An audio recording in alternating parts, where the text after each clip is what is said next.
Today I want to show you one of my favorite tools. It's actually a clamp. It's called the Clam Clamp. And in this episode of Tool Hound, I'm going to show you how it works.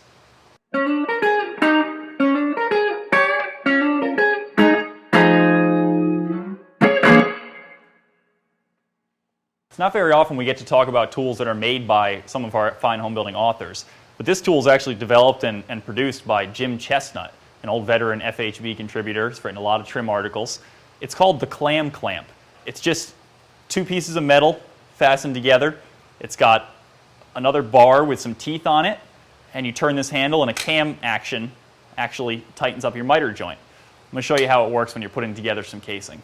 But the trouble with putting together wide pieces of door and window casing is that it's hard to get a consistent tight joint all the way across the width. But the Clam Clamp puts an especially big amount of pressure on the inside part of the miter. So if I was going to assemble these on the job, I just put a little bit of glue on each side. I lay them on a flat surface on my work table. I get them roughly where I want them to be, and I stick the clamp behind the joint like this. And you want the non-lever part of the clamp to be flat against the side of the casing.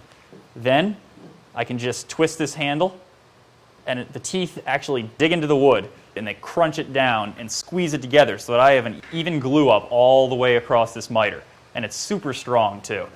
This allows me to pre-assemble all my door and window casing and then lean it up and tack it into place. At $75 a pop, these are very steep, but trust me, once you buy a pair of them, you're never going to go back to the old way of trying to fit miters in place. Thanks, Jim. It's a great tool.